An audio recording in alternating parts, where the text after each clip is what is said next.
Thank you Jesus, we love you Lord. फिर एक बार प्रभु यीशु मसीह के नाम से आप सबों का स्वागत अभिनंदन करते हैं। और सच में प्रभु महान है, प्रभु कृपालु है, प्रभु दयालु है, प्रभु अनुग्रहकारी है। और आज जैसे हम सब मिलकर प्रार्थना कर रहे हैं और अपेक्षा कर रहे हैं कि प्रभु हम हर एक लोगों के जीवनों में बड़ी बातों को करें, जैसे कि हम रिवाइवल के बारे में बात कर रहे हैं, हम बेदारी के बारे में बात कर रहे हैं।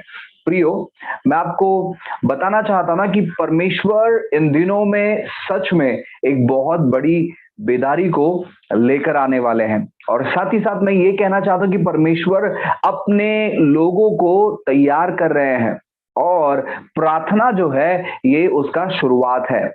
प्रार्थना जो है ये उसका शुरुआत है। बेदारी के लिए आज तीन बात बहुत महत्वपूर्ण है और उन तीन बात में से एक बात पर हम आज फोकस करेंगे। आप देख सकते हैं, पूरे बाइबल को पढ़कर देख सकते हैं, बेदारी के लिए यानी जहां जहां बेदारी आई, जहां जहां रिवाइवल आया, जहां जहां परमेश्वर ने अद्भुत काम किए, वहां वहां ये तीन बात आपको देखने के लिए मिलेगा। सबसे पहला बात है प्रार्थना, दूसरा बात है उपवास, फास्टिंग, और तीसरा बात है सुसमाचार सुनाना या परमेश्वर के वचनों को फैलाना। ठीक है, ये तीन बात सबसे महत्वपूर्ण है और आज हम फोकस करेंगे प्रार्थना के विषय में, क्योंकि यीशु मसीह ने जब अपनी सेवकाई को शुरुआत किया तो वे 40 दिन उपवास कर रहे थे, ऐसे वचन कहता है। फिर जब यीशु मसीह ने अपने चेलों को चुना तो बाइबल कहता है कि वे प्रार्थना कर रहे थे। ठीक है, यीशु मसीह सेवकाई में जब आए तब 40 दिन उन्होंने प्रार्थना किया, चेलों को चुना तभी भी वो प्रार्थना कर कर नीचे आए हुए थे, या फिर प्रार्थना कर कर उन्होंने चेलों को चुना। फिर हम देखते हैं एक्ट्स चैप्टर 2 प्रेरितों के काम अध्याय 2 में भी ऐसा लिखा है कि वो प्रेरित और उनके साथ में जो 120 लोग थे, यानी प्रेरित और उनके साथ लगभग 109 या 110 जन जो थे, टोटल 120 जन जो थे, वो प्रार्थना करने के लिए एक कक्ष में ऊपर के महला में वो जमा हुए थे और वे प्रार्थना कर रहे थे।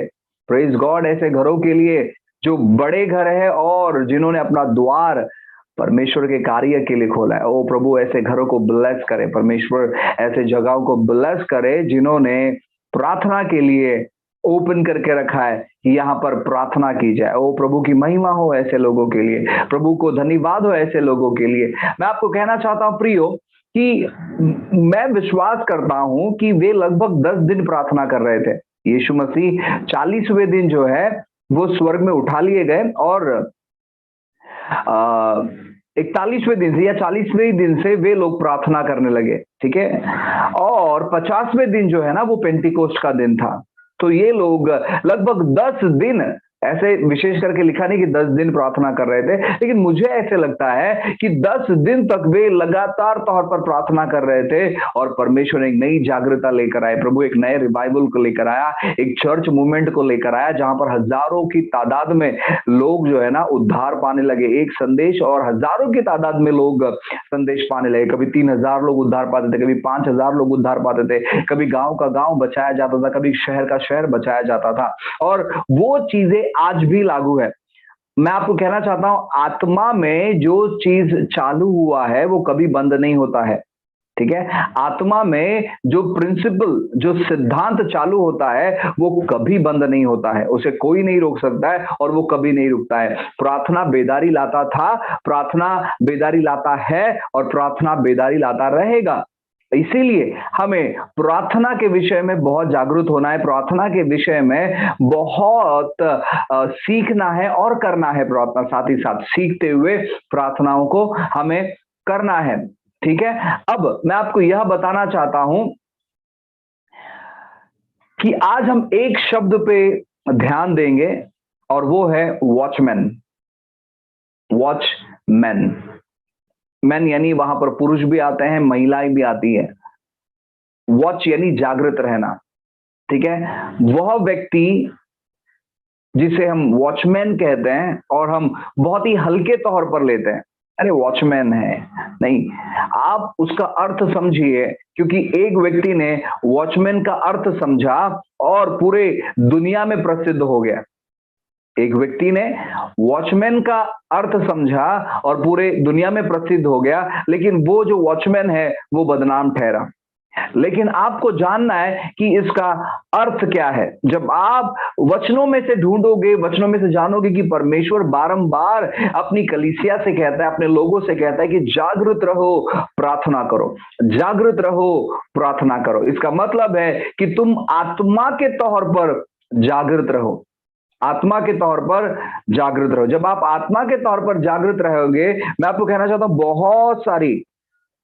बहुत सारी अद्भुत बातों को आप अपने जीवन में देखोगे। ठीक है, याद रखिएगा कि रिवाइवल के लिए 3 बात बहुत महत्वपूर्ण है। एक है प्रार्थना, दूसरा है उपवास और तीसरा है वचनों को फैलाना या सुसमाचार फैलाना, जिसके द्वारा रिवाइवल आएगा। हम इन तीनों को भी अलग नहीं कर सकते और तीनों को भी हम ये नहीं कह सकते ये सबसे महत्वपूर्ण है और ये महत्वपूर्ण नहीं है। ये तीनों भी सेम उतने ही महत्वपूर्ण है और ये एक दूसरे के बगैर ये तीनों भी काम नहीं करते हैं। तो तीनों भी बहुत महत्वपूर्ण है। और आज हम फास्टिंग के बारे में उपवास के बारे में नहीं, लेकिन हम प्रार्थना के बारे में देखेंगे कि प्रार्थना हमारे लिए कितना महत्वपूर्ण है। और हम बहुत सारे वचनों को पढ़ेंगे और मुझे लगता है कि आज मेरा प्रचार कम या मेरा सिखाना कम होगा और वचन जो है वो ज्यादा हम पढ़ेंगे, ताकि हम वचनों के प्रति जागरूक हो जाए और वचनों को लेकर प्रार्थना करने वाले लोग बने। और मैं विश्वास करता हूं कि ये हमारी शुरुआत है बेदारी की, सिटी वाइड रिवाइवल। ठीक है, शहरों तक फैलने वाला ये बेदारी हमसे जरूर शुरुआत होगा और परमेश्वर हमारा उपयोग करेगा उन सारी बातों को देखने के लिए जो हम प्रार्थना में मांग रहे हैं या प्रार्थना में अपेक्षा कर रहे हैं। प्रियो, जैसे कि आप जानते हो कि मुंबई बहुत महत्वपूर्ण जगह है, मुंबई बहुत महत्वपूर्ण स्थान है जहां से चीजें शुरुआत होती है और इंडिया के कोने कोने तक पहुंचती है और देश के कोने कोने तक पहुंचती है। ठीक है, सो आज मैं आपको ये कहना चाहता हूँ कि मुंबई में बहुत सारी गलत बातें फैल रही है, बहुत सारी गलत चीजें हो रही है, आत्मिक तौर पर भी और शारीरिक तौर पर भी। आत्मिक तौर पर भी आत्मिक बातें हो रही है जो कि गलत है और शारीरिक तौर पर शारीरिक बातें हो रही है जो कि बहुत गलत है। इसलिए ये हो रही है क्योंकि वॉचमैन हमारे पास ज्यादा नहीं है, जो जागृत रहने वाले जो व्यक्ति है वो हमारे पास नहीं। जब मैं वॉचमैन कहता हूं तो आपको कोई गुरखे को याद नहीं करना है कि वो सुबह सुबह 4 बजे जागो जागो करके चिल्लाता है, मैं उसके बारे में बात नहीं कर रहा हूँ। वॉचमैन यानी मैंने आपसे कहा कि आपको याद रखना है कि जागरूक रहने वाले व्यक्ति, जागरूक रहने वाली महिला, जागरूक रहने वाले बच्चे और जागरूक रहने वाले पुरुष। ठीक है, सो वॉचमैन इसका मतलब है जागरूक रहने वाले लोग। आइए एक वचन पढ़ते हैं। बाइबल कहता है मत्ती की किताब अध्याय 26 और वचन 39, मैथ्यू चैप्टर 26 वर्स 39 ऐसा लिखा है।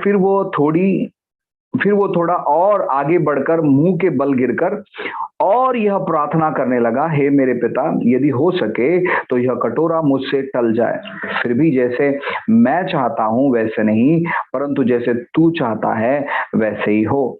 फिर चेलों के पास आकर उन्हें सोता पाया और पतरस से कहा, क्या तुम मेरे साथ 1 घंटे भर न जाग सके?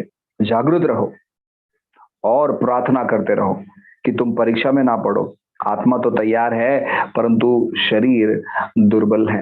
यीशु मसीह अपने चेलों को यहाँ पर बताते हैं कि जागृत रहो और प्रार्थना करो, जागृत रहो और प्रार्थना करो। यहाँ पर लिखा है क्या तुम मेरे साथ 1 घंटा भी प्रार्थना नहीं कर सके?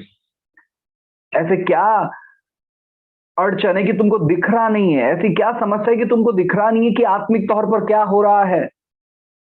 आत्मिक तौर पर तुम क्यों नहीं समझ पा रहे हैं? मैं इतने समय से तुम्हें कह रहा हूं, मैं इतने समय से तुम्हें समझा रहा हूं और तुम देखते भी हो कि मैं किस प्रकार प्रार्थना कर रहा हूं, मैं किस प्रकार व्याकुल हो गया हूं। ये वो जगह है जहां पर यीशु को बस कुछ ही समय के बाद लोग पकड़ने वाले थे।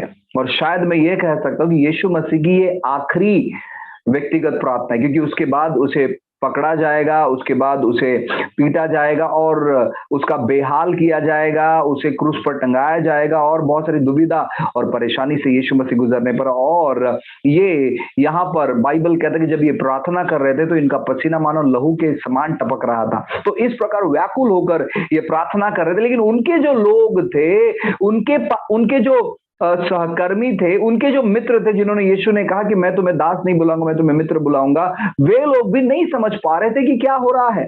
आज बहुत सारे विपत्ति में कलीसिया चली गई है, बहुत सारी दुविधा में कलीसिया चली गई है, बहुत सारी परेशानी में कलीसिया चली गई है, बहुत सारे डाउनफॉल में कलीसिया चली गई है, बहुत सारे अश्लील चीजों में कलीसिया चली गई है, लेकिन फिर भी आज जागृता नहीं है।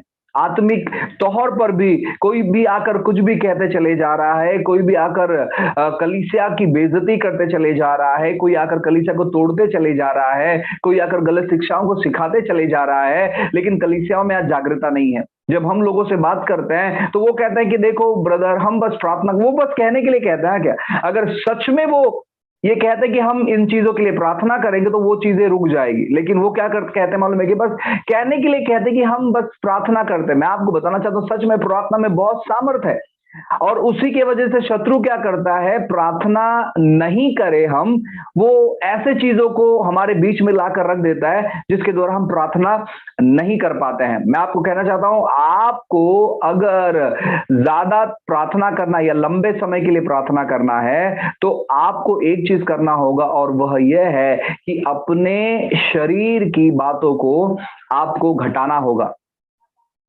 उदाहरण के तौर पर मैं आपको कहना चाहता हूं कि शरीर की बातों को आपको घटाना है। मतलब अगर आपको प्रार्थना करना है तो आपको जागरूक रहना पड़ेगा, आपको प्रार्थना करना है तो आपको अपने शरीर पर नियंत्रण रखना पड़ेगा। ये करने के लिए एक चीज मैं आपको कहना चाहता हूं, वो है अपने खाने पर आपको नियंत्रण लाना है। जो व्यक्ति कहता है ना कि हम फूडीज हैं, यानी हमें खाना खाना बहुत पसंद है, हम बहुत खाते हैं, तो मैं आपको बताना चाहता हूँ जो ऐसे व्यक्ति है जो पेट के लिए जीते हैं, मैं आपको कहना चाहता हूँ कि वो परिवर्तन नहीं ला पाएंगे। अगर आप परिवर्तन लाना चाहते हो तो मैं आपको कहना चाहता हूँ कि आपको सीखना होगा कि आपके आत्मा में आप कैसे जीवित रहे। मैं ये नहीं कह रहा हूं कि आप खाना ही नहीं खाए, आप खाए जो शरीर के लिए महत्वपूर्ण है, जितनी जरूरत है उतना ही, एक्स्ट्रा नहीं, क्योंकि जब आप एक्स्ट्रा खाते हो वो फैट में कन्वर्ट होता है और वो भी चीजें हमारे आत्मिक बढ़ोतरी के लिए रुकावट का कारण बनती है। आज देखो, आज बहुत सारे लोग लंबे समय तक जागृत नहीं रह पाते हैं, जल्दी उठ नहीं पाते हैं। कारण क्या है? हमारा खाना। कारण क्या है कि हमारा शरीर जो है वो पूरी तौर पर प्रभाव डालता है हमारे मन पर, और हमारा मन प्रभाव डालता है आत्मा पर, और उसी के वजह से हम लंबे समय तक प्रार्थना नहीं कर पाते हैं। और शायद यहाँ पर पतरस और अन्य जो चेले थे उनके साथ भी कुछ ऐसे ही होगा। इसलिए यीशु चाहते हैं कि आपको जागृत रहना है। कहां पर? आपको जागृत रहना है आत्मा में। जब आप आत्मा में जागृत रहेंगे, मैं आपको बताना चाहता हूं, आप अद्भुत चीजें अपने जीवन में देख सकते हैं। और एक वचन पढ़ेंगे, बाइबल कहता है लूका की किताब अध्याय 21 और वचन 34। लूका की किताब अध्याय 21 और वचन 34।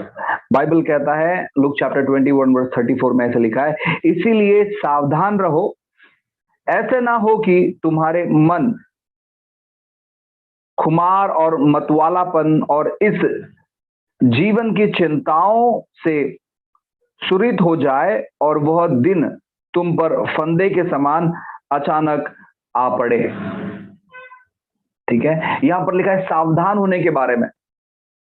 यहां पर लिखा है कि तुम अपने ही शरीर को तृप्त करने वाले व्यक्ति मत बनो, क्योंकि ऐसा दिन आने पर है जो दिन लोगों पर फंदे के समान आएगा, और तुम्हारे साथ ऐसे नहीं हो।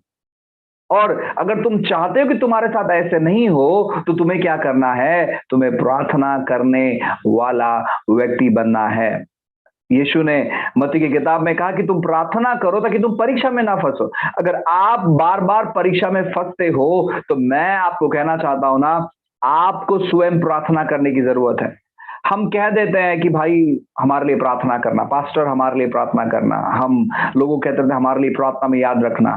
मैं आपको कहना चाहता हूं ना, जरूर हम आपके लिए प्रार्थना करते हैं, आपके पासबान आपके लिए प्रार्थना करते हैं, आपके चर्च के अगुवे आपके लिए प्रार्थना करते हैं, लेकिन साथ ही साथ वचन हमें सिखाता है कि जो परेशान है, जो दुखित है, जो निराश है, जो तनाव ग्रसित है, वो स्वयं प्रार्थना करे।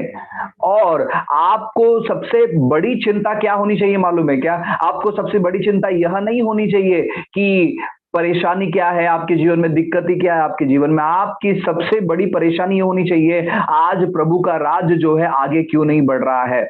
और जब आप आत्मिक तौर पर जागरूक होगे, आप समझ पाओगे कि परमेश्वर आपसे क्या कहना चाहता है। और एक वचन पढ़ते हैं, पहला पत्रस अध्याय 5 और वचन 8। पहला पत्रस, first Peter chapter 5 verse 8। Bible में लिखा है, सचेत हो और जागरूक रहो, क्योंकि तुम्हारा विरोधी शैतान गरजने वाले सिंह के समान इस खोज में रहता है कि किसको कब फाड़ खाए। सचेत हो, जागृत रहो, सावधान रहो, जागृत रहो, क्योंकि तुम्हारा विरोधी शैतान इस खोज में रहता है कि किसको कब फाड़ खाए। और वो ऐसे कर रहा है, वो ऐसे कर रहा है। आज शत्रु जो है लोगों का इस्तेमाल कर रहा है, लोगों को बहकाने के लिए, लोगों का इस्तेमाल कर रहा है भटकाने के लिए, लोगों का इस्तेमाल कर रहा है भ्रम में डालने के लिए, लोगों का इस्तेमाल कर रहा है गलत शिक्षाओं को देने के लिए। और लोग इन बातों को नहीं समझ पा रहे। क्यों? एक चीज मैं जानता हूं, वे वचन पढ़ लेते हैं, वचन जान लेते हैं, लेकिन वो प्रार्थना नहीं करते हैं, वो प्रार्थना नहीं करते हैं, वो इम्बैलेंस हो गए हैं। अगर आप केवल वचनों को ही पढ़ते रहते हो और अगर आप प्रार्थना नहीं करते हो, तो मैं आपको बताना चाहता हूं ना, शत्रु आपको बहका सकता है। साथ ही साथ मैं आपको यह भी कहना चाहता हूं कि आप प्रार्थना ही करते हो, वचनों को नहीं पढ़ते हो, तो भी आप बहक सकते हो। इसीलिए आपको वचनों को पढ़ना है और वचनों को लेकर प्रार्थना करना है। जब आप वचनों को लेकर प्रार्थना करते हो, वो प्रार्थना बहुत प्रभावशाली होती है और वो प्रार्थना उत्तरों को लेकर आती है। इसीलिए हमें जागरूक रहना है, हमें सचेत रहना है, हमें सावधान रहना है, क्योंकि हमारा विरोधी जो शैतान है वो ढूंढते रहता है। वो किसी के भी जिंदगी में आकर तबाही नहीं मचा सकता है। आप ये मत सोचो कि शैतान क्या मेरे जीवन में भी आकर तबाही मचा सकता है। नहीं, शैतान आपके जीवन में आकर तबाही मचा नहीं सकता, लेकिन क्योंकि यहाँ पर ऐसा लिखा है कि वो ढूंढता है, ही इज सर्चिंग, वो ढूंढता है कि किसको कब फाड़ खाए। वो ढूंढते रहता है। वो किसी पर भी जैसे उनको चाहिए वैसे वो हमला नहीं करता है, लेकिन वो ढूंढते रहता है। दूसरा कुरिन्थियों की किताब अध्याय 2, दूसरा कुरिन्थियों की किताब अध्याय 2, सेकंड कुरिन्थियन चैप्टर 2 और वचन जो है 11 वर्स 11, ऐसा लिखा है कि शैतान का हम पर दावा ना चले, क्योंकि हम उसकी युक्तियों से अनजान नहीं। हम पर शैतान का दावा ना चले। इंग्लिश अनुवाद में से लिखा है, lest Satan should get an advantage of us, for we are not ignorant of his devices. शैतान का दाव पेज हम पर ना चले, क्योंकि हम उसके युक्तियों से अनजान नहीं है। यानी जो लोग परमेश्वर के जो लोग हैं, प्रभु के जो संतान हैं, इस बातों को हम समझना चाहिए कि शैतान किस प्रकार काम कर रहा है। क्योंकि जब आप यह जानोगे कि वो किस प्रकार काम कर रहा है, आप शांत नहीं बैठोगे, लेकिन आप उसके कामों को खंडित करोगे। आज बहुत सारे लोग जानते नहीं है कि वो किस प्रकार काम कर रहा है, और इसीलिए उसके काम में सहभागी हो जाते हैं, उसके काम में शामिल हो जाते हैं बिना सोचे समझे। आज बहुत सारे लोग भरमाए जा रहे हैं, मालूम है क्यों? क्योंकि वो जागृत नहीं है परमेश्वर की बातों में। वो शायद वचनों को ठीक तौर पर जानते नहीं, या फिर उनका प्रार्थना जीवन ठीक नहीं होने की वजह से वे बहकावे में चले गए हैं, वे बहकावे में चले गए हैं।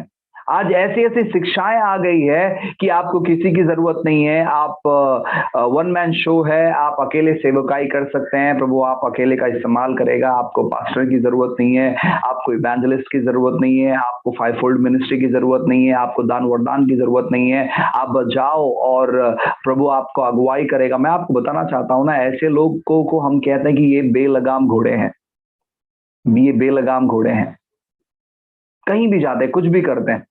आपको मालूम है, जब आप किसी घोड़े को देखोगे या फिर आप बैल को देखोगे, क्योंकि यीशु मसीह कहते हैं कि मेरा जुआ सहज और हल्का है। इसका मतलब है कि वो अपने आप को उस बैल के जगह पर रखते हैं। अब वो बैल नहीं है, ठीक है, इसका मिस इंटरप्रेट मत करना और इसको गैर समझ नहीं करना, लेकिन जब वो बात करते हैं कि मेरा जुआ सहज और हल्का है, तो वो उदाहरण देते हैं बैल का। आपको मालूम है, जब बैल खेत में काम करता है, क्योंकि मैंने ये देखा है, क्योंकि हम विलेज मिनिस्ट्री से बिलोंग करते हैं, हम विलेज मिनिस्ट्री में सेवा करते हैं, तो जब मैं ऐसे जाता हूँ और जब मैं देखता हूँ किसानों को कि वो जब बैल को इस्तेमाल करते हैं अपने खेतों में, उनके मुंह में ना वो बांध देते हैं कुछ। तो मैंने एक बार जब देखा, मैंने पूछा एक से कि आप ऐसे क्यों करते हो, उसके मुंह को क्यों बांधते हो? वो कहता है अगर मुंह को नहीं बांधेंगे तो वो क्या करेगा ना, वो कहीं भी चले जाएगा, उसका हम मार्गदर्शन नहीं कर सकते हैं, तो उसका वो मुंह बांधते हैं। और साथ ही साथ उनके पास लगाम भी रहता है। सेम जब हम कहते हैं कि बेलगाम घोड़ा, वो ऐसे व्यक्ति बन जाते हैं कि उन पर कोई अधिकारी नहीं है, उनको कोई करेक्शन करने वाला नहीं है, कोई सुधारने वाला नहीं है, जैसे चाहे वो वैसे तबाही मचाते हैं। और उसका इस्तेमाल वो उनका मन भी करता है और शत्रु भी करता है, क्योंकि वो किसी के अधीनता में नहीं होने की वजह से। और ऐसी शिक्षाएं जो है आज बाहर आ रही है, ऐसी शिक्षाएं बाहर आ रही है, आपको किसी की जरूरत नहीं है।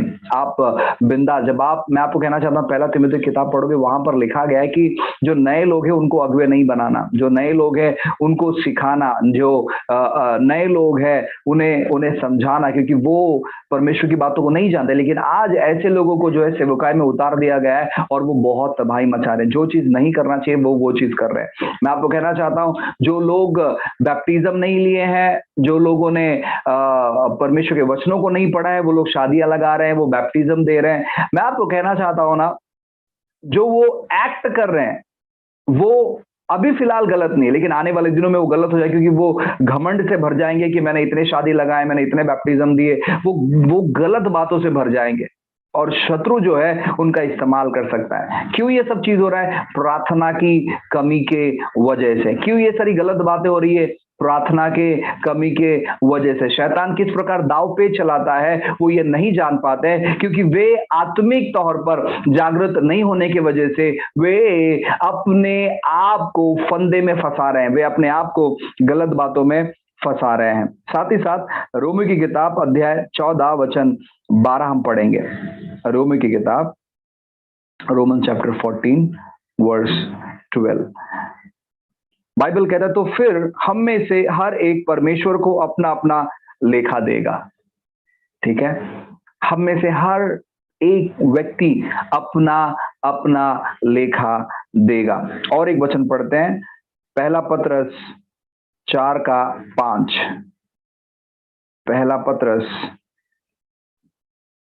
फर्स्ट पीटर चैप्टर 4 वर्स 5, ऐसे लिखा है, क्या तुम यह समझते हो कि पवित्र शास्त्र व्यर्थ कहता है, जिस आत्मा को उसने हमारे भीतर बसाया है, क्या वो ऐसे लालसा करता है जिसका प्रतिफल डहा हो?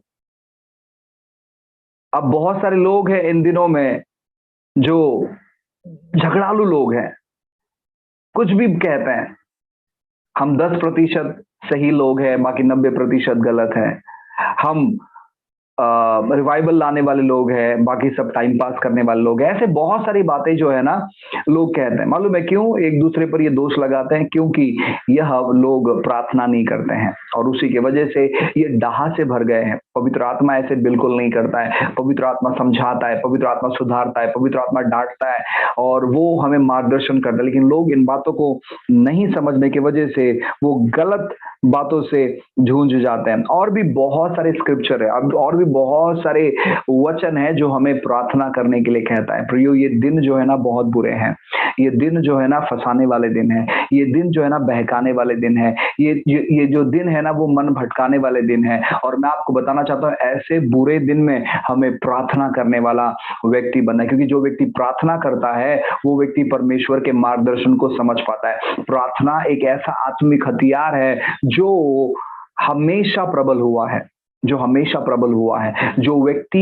इसका इस्तेमाल करना, ये हथियार का इस्तेमाल करना जान गए हैं, वो अपने जीवन में निष्फल कभी नहीं रहे हैं। इसीलिए हमें प्रार्थना करने वाला व्यक्ति बनना है, हमें मध्य रात को प्रार्थना करने वाला व्यक्ति बनना है, हमें भोर को प्रार्थना करने वाला व्यक्ति बनना है, हमें सुबह सुबह प्रार्थना करने वाला व्यक्ति बनना है, हमें दोपहर को प्रार्थना करने वाला व्यक्ति बनना है, हमें शाम को, यानी ये जो समय है इन समयों में हमें प्रार्थना करने वाला व्यक्ति बनना है। अगर आप एक बार प्रार्थना करते हो तो आपको ये आदतें ऐसी लगानी है जैसे कि आपको प्रार्थना करे बगैर चैन नहीं आता है। आप हर घंटे प्रार्थना कर सकते, छोटी छोटी प्रार्थना आप हर घंटे अपने आप को आदत लगाइए। आपको मालूम है शराब पीना एक आदत है, धूम्रपान करना एक आदत है, गाली देना एक आदत है, जो कि हमारी जिंदगी में नहीं, क्योंकि हम उन सारी चीजों से बाहर आ गए हैं।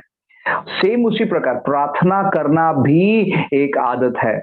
शुरुआत में आपको थोड़ा कठिन जाएगा, लेकिन जब आप प्रार्थना करने लगोगे, मैं आपको बताना चाहता हूं ना, आप अनुभव करोगे परमेश्वर के असीम शांति को, आप अनुभव करोगे प्रभु के दया को, आप अनुभव करोगे प्रभु के कृपा को, आप अनुभव करोगे प्रभु के भलाई को, और आप प्रार्थना करे बगैर आप अपना दिन नहीं बिताओगे। सो आपको इस आदतों में ढलना है, आपको इस आदतों को अपने शरीर में लेना है, आपको इस आदतों में बने रहना है। और धीरे धीरे कर जैसे आपको ये आदत लग जाएगी, जैसे कि जो लोग शराब पीते हैं ना, वो बिना शराब के रह नहीं पाते, उनका हाथ पांव जो है ना वो कांपने लगता है। उसी प्रकार जब आत्मिक व्यक्ति जब प्रार्थना नहीं करता है ना, उसको बेचैनी होती है, और उस हाल में हमें खुद को लेकर जाना है, उस स्तर पर हमें खुद को लेकर जाना है, उस औधे पर हमें खुद को लेकर जाना है कि आज यार बेचैनी हो रही है क्योंकि हमने प्रार्थना नहीं किया, ये 2 घंटे में हमने प्रार्थना नहीं किया, चलो हम प्रार्थना करते हैं। उनके अंदर भूख लगना चाहिए प्रार्थना की। और जब ये आदतों में आप बदल जाओगे, मैं आपको बताना चाहता हूं, फिर रिवाइवल दूर नहीं है, बेदारी दूर नहीं है, संजीवन दूर नहीं है, जागृता दूर नहीं है। और ये बातें इन दिनों में हमें दिखाई दे रही है। परमेश्वर कुछ लोगों को उभार रहे हैं ताकि वे परमेश्वर की बातों को सिखा पाए, ताकि वे प्रार्थना कर पाए, वे मध्यस्थी कर पाए। और मैं आपको कहना चाहता हूं ना, जब इस प्रकार के व्यक्ति बनते हैं, मैं आपको और एक चीज कहता हूं फिर हम खत्म करेंगे। प्रियो, अगर आप अपने परिवार में बहुत सारी उलझन और परेशानी को अनुभव कर रहे हैं, प्रार्थना करने वाले व्यक्ति बने, क्योंकि जो व्यक्ति प्रार्थना करता है वो व्यक्ति सामर्थ पाता है। बाइबल कहता है यीशु मसीह ने गत्समनी के बाग में उन्होंने प्रार्थना करना चालू किया, और वो इतना वो व्याकुलता से प्रार्थना कर रहे थे, इतने व्याकुलता से प्रार्थना कर रहे थे कि बाइबल कहता है कि उनका पसीना लहू जैसे बहने लगा। आपको मालूम है क्या हुआ वहां पर? स्वर्गदूत आकर उन्हें उन्हें शक्ति दे रहे थे। लिखा है, वचन में लिखा है कि वो शक्ति दे रहे थे। अब स्वर्गदूत ने यीशु कैसे शक्ति दी वो तो नहीं मुझे मालूम, लेकिन वो उन्हें मदद कर रहे थे, वो उन्हें सपोर्ट कर रहे थे, वो उन्हें धीरज दे रहे थे। जब आप प्रार्थना करते हो तो आप अलौकिक बातें देख सकते हो। यीशु मसीह वहां पर एक मनुष्य होने के नाई प्रार्थना कर रहे थे, एक परमेश्वर होने के नाई वो प्रार्थना नहीं कर रहे थे, लेकिन एक मनुष्य होने के नाई वो प्रार्थना कर रहे थे। और मनुष्य होने के नाई वो ये बता रहे थे कि जब आप अपनी व्याकुलता में प्रार्थना करोगे, आप अपने व्याकुलता में परमेश्वर से दूर नहीं जाते हैं, लेकिन आप जब अपने व्याकुलता में परमेश्वर के करीब जाते हैं तो परमेश्वर अद्भुत चीजें करते हैं। प्रियो, आज मुंबई की दशा और दिशा को देखकर, भारत की दशा दिशा को देखकर हमें व्याकुल होना बहुत जरूरी है, और इस व्याकुलता को प्रार्थना में लेकर जाना बहुत जरूरी है। और ये हम इन दिनों में कर रहे हैं। जब आप भी इन दिनों में करोगे, आप अनुभव करोगे परमेश्वर की बेदारी का, आप अनुभव करोगे संजीवन का, आप अनुभव करोगे रिवाइवल का। हालेलुया। एक छोटी सी प्रार्थना करते हैं और फिर आगे हम जाएंगे। पिताजी फिर एक बार हम यीशु के नाम से हम प्रार्थना करते प्रभु जी। परमेश्वर आपके प्रार्थना करने वाली आत्मा हमें सिखाए कि प्रार्थना कैसे की जाती है। पवित्र आत्मा आप हमें मार्गदर्शन करें। वो प्रार्थना का अभिषेक प्रभु हम हर एक लोगों पर कहते हैं प्रभु जी। परमेश्वर हमें बताइए प्रभु जी, हमें सिखाइए, हमें समझाइए परमेश्वर राजा प्रभु, ताकि हम प्रार्थना में लौलीन हो जाए प्रभु जी, प्रार्थना में समय बिताए प्रभु जी। प्रभु हमारे लिए प्रार्थना कोई बोरिंग चीज ना हो, लेकिन प्रभु जी प्रार्थना एक रुचि लेने वाली चीज हो प्रभु जी। प्रार्थना इंटरेस्टिंग चीज बन जाए प्रभु, ऐसे हम प्रार्थना करते हैं प्रभु। लोग जान पाए कि प्रार्थना में आप मुलाकात करते हैं प्रभु। लोग जान पाए कि प्रार्थना सच में परमेश्वर की ओर से एक वरदान मिला है हर एक उसके संतानों को, ताकि वो मुलाकात कर पाए। Thank you Jesus. प्रभु हम प्रार्थना करते हैं कि आप अनुग्रह करें प्रभु जी। आपके संतानों के लिए हम प्रार्थना करते हैं प्रभु जी। हर एक बुरी आदतें, हर एक गलत आदतें, हर एक बुरी बातें, हर एक गैर समझ यीशु के नाम से टूट जाओ प्रभु, हम प्रार्थना करते हैं परमेश्वर। हर एक लोग आपके प्रार्थना के अभिषेक से अभिषेक किए जाए प्रभु, प्रार्थना के आदतों में बदल जाए, ऐसे हम प्रार्थना करते हैं परमेश्वर। आपने अनुग्रह किया, धन्यवाद देते हैं। तमाम लोग प्रभु जो हमें सुन रहे प्रभु जी, उन्हें हम आपके हाथों में समर्पित करते हैं। प्रार्थना करते हैं परमेश्वर की आप उनका मार्गदर्शन करें प्रभु, आप उन्हें समझाइए, आप उन्हें सिखाइए, और प्रभु ताकि वो आपकी आत्मा से भरकर कार्य करें प्रभु। आपने कृपा दया किया, धन्यवाद देते हैं, महान महिमा आपको देते हैं। प्रार्थना यीशु के नाम से मांगते हैं, amen amen amen. God bless you. प्रभु आपको आशीष करें।